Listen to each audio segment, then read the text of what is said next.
नमस्कार विद्यार्थी मित्रांनो, तुम्ही पाहतात विद्यार्थी कट्टा YouTube चॅनल। आजचा व्हिडिओ आवडल्यास व्हिडिओला लाईक करा, आमच्या चॅनलला सबस्क्राइब करा आणि इतरांना शेअर करा। चला तर मग सुरू करूया आजचा video.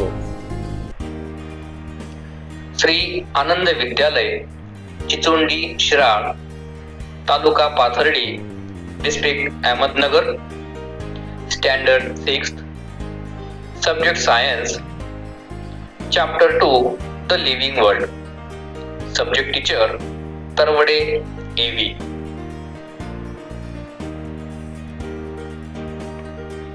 Characteristics of living things. There are many kinds of plants and animals around us. They show some similarities and some differences. Yet, with the help of certain features, we can tell that they are all living things. These features are not seen in non-living things.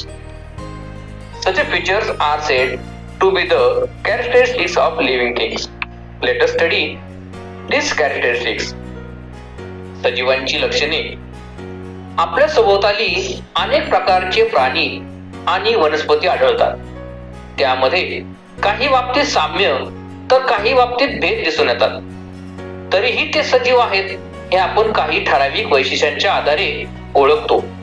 निर्जीवांमध्ये ही वैशिष्ट्ये दिसून येत नाही. ही वैशिष्ट्ये म्हणजेच सजीवांची लक्षणे आहेत. या लक्षणांचा आज आपण अभ्यास करूया. List the things seen in the picture. Say whether they are living or non living things. चित्रातील विविध घटकांची यादी करून ते सजीव आहेत की निर्जीव ते ठरवा. In living things, a girl, a boy, a dog, a hens, a chicks, a tree, a bird.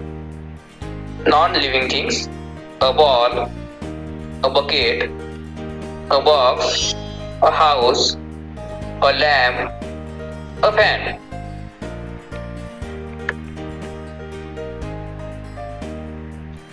Can you tell what differences do we see between the young ones and the adults in the picture? सांगा पाहू, चित्रातील पिल्ले आणि प्रौढ यांच्यात कोणकोणते फरक दिसून येतात? Growth in living things. Growth. A baby grows up to become an adult person, woman or man. During the period of its growth, the baby gains in height, weight and strength. In the same manner, all animals grow into adults in a certain period. Generally, humans require 80 to 21 years for this growth. Find out how long it takes for the young ones of hens, cows and dogs to grow into adults. बाळाची वाढ होऊन त्याचे प्रौढ स्त्री किंवा पुरुषात रूपांतर होते. वाढीच्या काळात उंची, वजन, ताकद इत्यादींमध्ये वाढ होत असते. सर्व प्राण्यांची अशी वाढ होऊन ते प्रौढ होण्यास ठराविक कालावधी लागतो. मानवाच्या अशा वाढीस सर्वसाधारणपणे 18 ते 21 वर्ष लागतात. कोंबडी, गाय, कुत्रा यांची पिल्ले प्रौढ होण्यास किती कालावधी लागतो याबाबत माहिती मिळवा.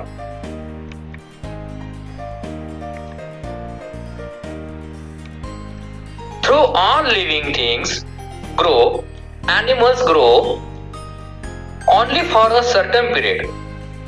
Plants, on the other hand, grow as long as they live. The growth of living things occur from within the body, which means that growth occurs in all parts of the body. सर्व सजीवांची वाढ होत असली तरी प्राण्यांची वाढ ठराविक काळापर्यंतच होत असते.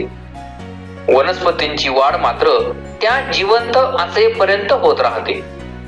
सजीवांची वाढ शरीराच्या अंतर्भागातून होत असते, म्हणजे शरीराच्या सर्व भागांची वाढ होत असते.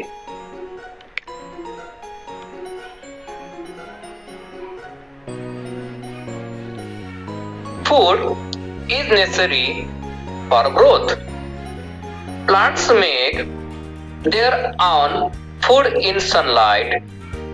Plants produce food from water, nutrients in the soil, and the carbon dioxide present in the air. This process takes place in the leaves of plants. It is brought about in the presence of sunlight with the help of the chlorophyll in the leaves. This process of food production is called photosynthesis. During this process, plants give out oxygen. Plants appear mainly green in color due to the chlorophyll in them.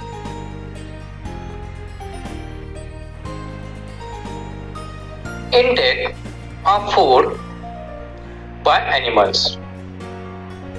Animals, however, do not have chlorophyll.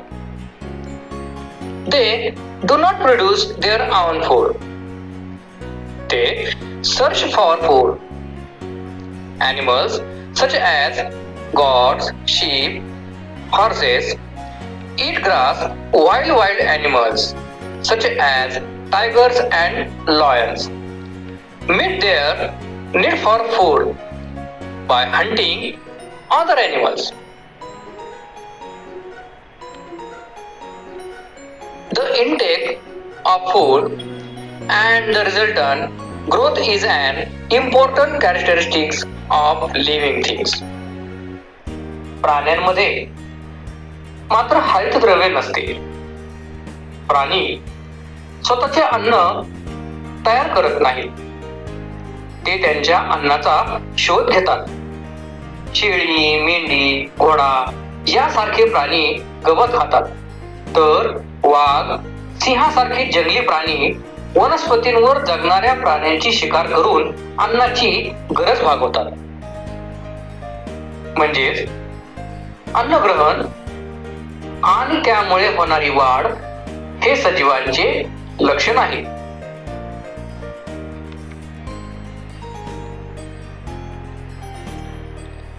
Respiration.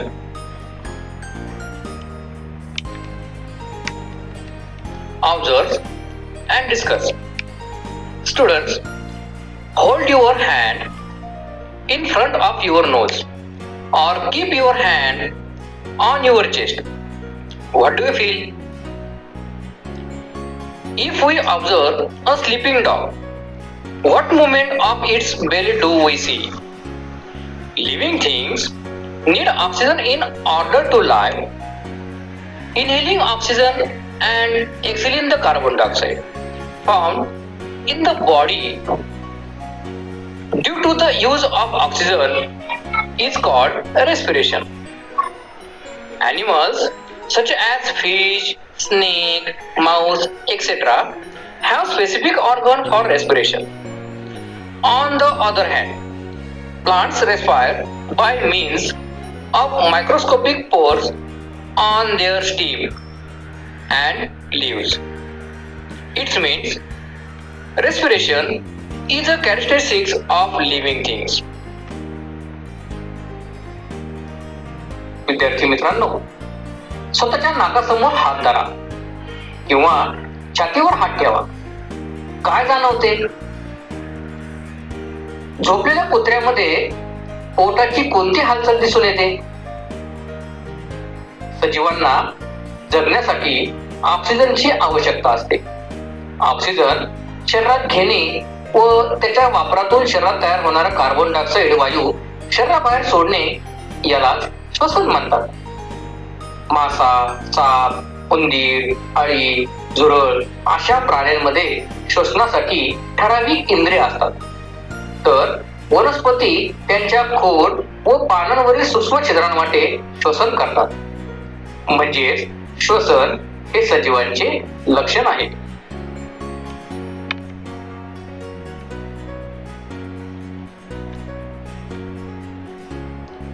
Excretion.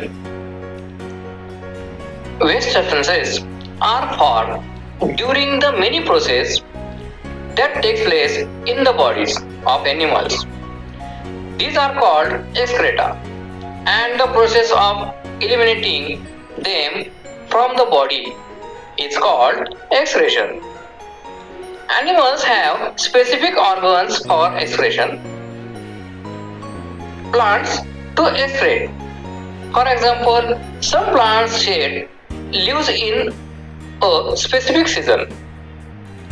Waste substances stored in the leaves of plants are shed along with the leaves.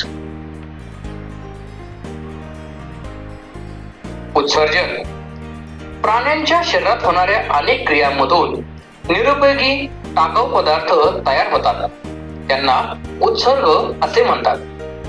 हे उत्सर्ग शरीराबाहेर टाकण्याच्या क्रियेला उत्सर्जन असे म्हणतात. प्राण्यांमध्ये उत्सर्जनाचे विविध अवयव असतात. वनस्पती देखील उत्सर्जन करतात. उदाहरणार्थ, काही वनस्पतींची विशिष्ट ऋतूत पानगळ होते. वनस्पतींच्या पानांमध्ये साठलेले उत्सर्ग त्या पानांबरोबर गळून पडतात.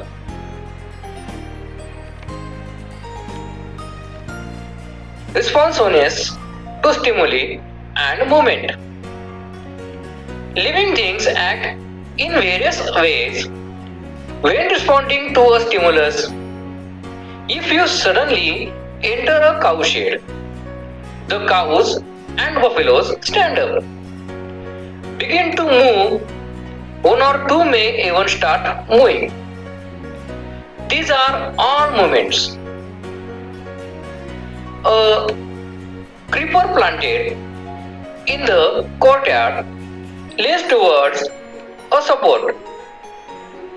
A potted plant placed in a window grows towards sunlight. It means that plants to show movement. Living things move of their own accord. The movement or the change taking place in a living thing at such a time is their response to a stimulus, and even that occur in our surroundings is a stimulus. The ability of living things to respond to a stimulus is called their responsiveness to stimuli. It means responsiveness to stimuli is a characteristic of living things. चेतना क्षमता व हालचाल. चेतनेला प्रतिसाद देताना सजीवांमध्ये विविध क्रिया होतात. तुम्ही गाई म्हशींच्या गोठ्यात अचानक प्रवेश केल्यावर त्यांचे उभे राहणे, इकडून तिकडे फिरणे, एखाद्या गायीचे हंबरणे या सर्व त्यांच्या हालचाली आहेत. अंगणात लावलेली वेल सुद्धा आधाराच्या दिशेने झुकते. कुंडीमध्ये लावलेली वनस्पती खिडकीत ठेवली तर ती सूर्यप्रकाशाकडे झुकलेली दिसते, म्हणजेच तिची हालचाल होते. सजीवांमध्ये हालचाल ही स्वयंप्रेरणेने होते. सभोवताली घडलेली घटना म्हणजे चेतना, व त्यामुळे सजीवांनी केलेली हालचाल म्हणजे प्रतिसाद होय. चेतनेला प्रतिसाद देण्याच्या क्षमतेला चेतना क्षमता म्हणतात. म्हणजेच चेतना क्षमता हे सजीवांचे लक्षण आहे.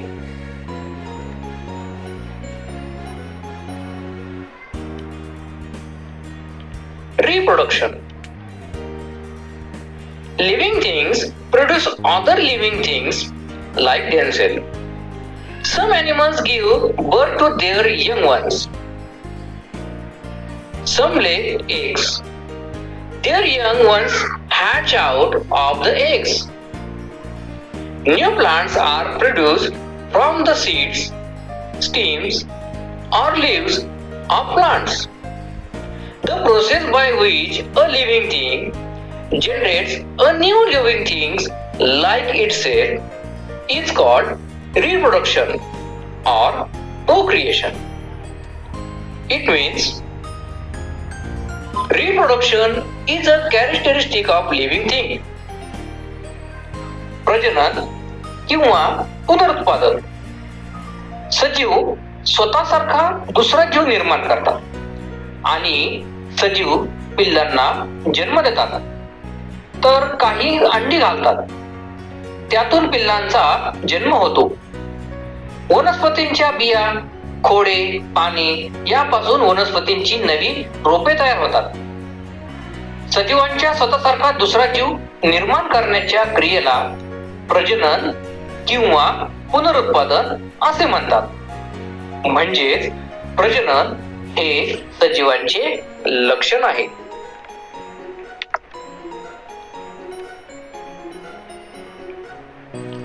A definite lifespan. At a certain stage of life, living things become capable of reproduction. Later on in life reproduction stage, their organs become weak and still later, their lives come to an end. In other words, living things die. The lifespan of different animals and plants are different. For example, the lifespan of the dog is about 12 to 18 years, while the ostrich lives for 50 years. You may have wondered what exactly the living things are, how they came into being, and so on. ठराविक आयुर्मान. जीवनकालाच्या ठराविक टप्प्यावर सजीव प्रजननक्षम होतात. काही काळानंतर पुढे त्यांचे अवयव क्षीण होत जातात आणि कालांतराने त्यांचा जीवनकाल संपतो, म्हणजेच सजीव मृत्यू पावतात. विविध प्राणी आणि वनस्पतींचे आयुर्मान म्हणजेच जीवनकाल वेगवेगळे आहेत. उदाहरणार्थ कुत्रा या प्राण्याचे आयुर्मान साधारणपणे 12 ते 18 वर्षे असते, तर शहामृग हा पक्षी सुमारे 50 वर्षे जगतो. सजीव नेमके कसे आहेत, ते कसे तयार झाले आहेत, कशापासून तयार झाले आहेत, असे प्रश्न तुम्हाला पडले असतीलच.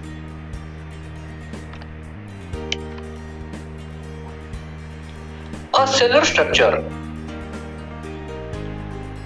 Living things are made of small units called cells. All the action and process in the bodies of living things are brought about with the help of these microscopic cells. Some living things are made of a single cell. These are called unicellular organisms. On the other hand, the living things that are made of many cells are called multicellular organisms. The amoeba and some other microorganisms are unicellular, while man, cow, mouse, cockroach, elephants, banana tree, the onion plant, etc. are all multicellular organisms. All the characteristics of living things are seen in every cell of a living thing, whether it is cellular or multicellular. It means cellular structure is the main characteristic of living things, even though the number of cells may vary.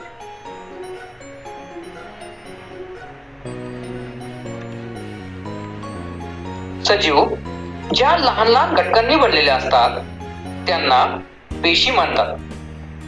सजीवांच्या शरीरातील सर्व क्रिया या सूक्ष्म पेशींच्या साहाय्यानेच पार पाडतात. काही सजीव एकाच पेशींपासून बनलेले असतात, त्यांना एक पेशी सजीव म्हणतात. तर जे सजीव अनेक पेशींचे बनलेले असतात त्यांना बहुपेशी सजीव असे म्हणतात. अमिबा व काही सूक्ष्मजीव हे एकपेशीय सजीव आहेत. तर मानव, गाय, उंदीर, झुरळ, हत्ती, वडाचे झाड, कांद्याचे रोप हे सर्व बहुपेशीय सजीव आहेत. सजीव एकपेशीय असो अथवा बहुपेशीय, सजीवातील सर्व लक्षणे प्रत्येक पेशीमध्ये दिसतात. म्हणजेच पेशींची संख्या वेगवेगळी असली तरी पेशीमय रचना हे सजीवांचे प्रमुख लक्षण आहे.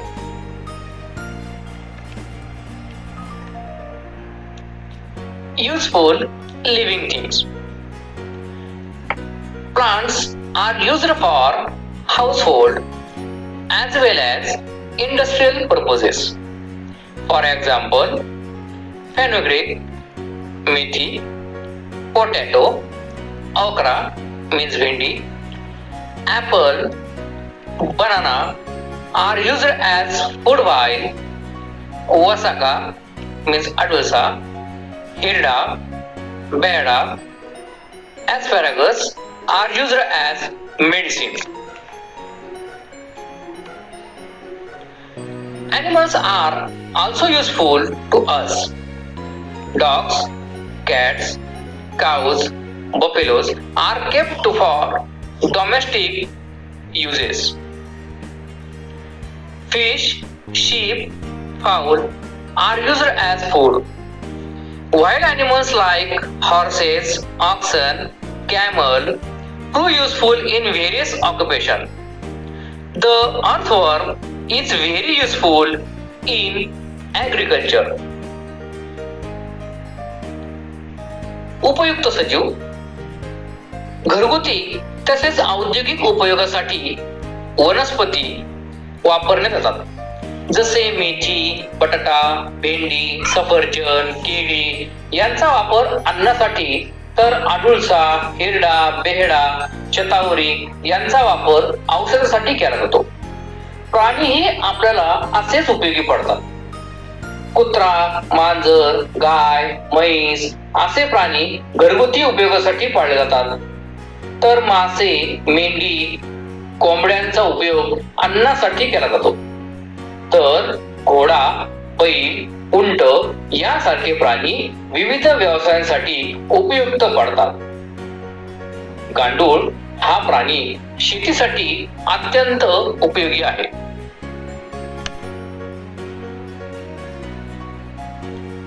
Harmful living things. Some animals and plants around us are harmful to man. For example, mosquitoes and flies spread disease. Cockroaches, mice, rats destroy our food. Lice ticks also spread disease.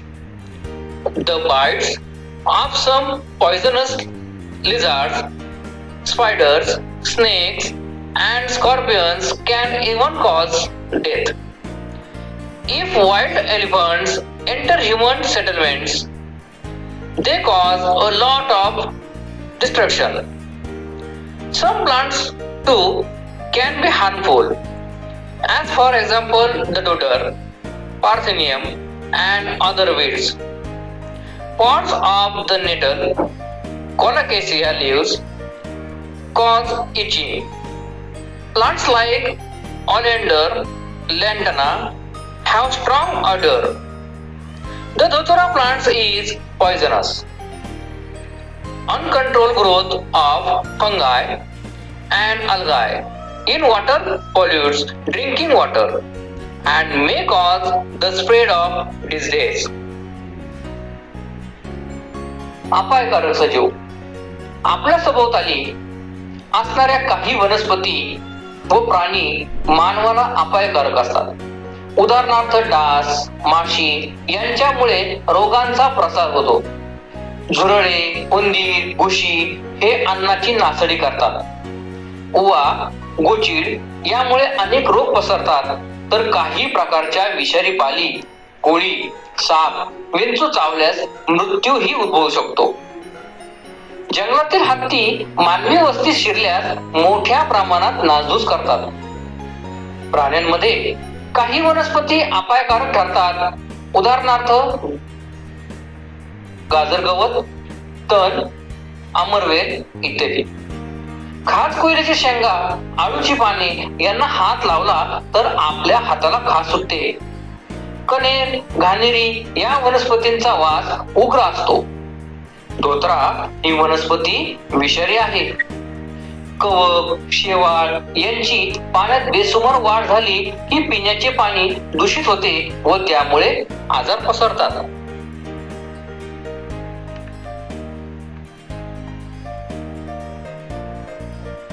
Wild animals. Wild animals that hunt other animals for food are called predators. For example, tigers, lions, wolves, leopards. Sometimes due to deforestation, such animals enter human settlements in search of food and may kill domestic animals or people. हिंस्र सजीव. जंगलात राहणारे जे प्राणी इतर प्राण्यांची शिकार करून खातात त्यांना हिंस्र प्राणी असे म्हणतात. उदाहरणार्थ वाघ, सिंह, लांडगे, बिबट्या असे प्राणी काही वेळेस जंगलतोडीमुळे अन्न मिळवण्यासाठी मानव वस्तीत शिरतात आणि मोठ्या प्रमाणात पाळीव प्राणी मानव यांचे बळी घेतात.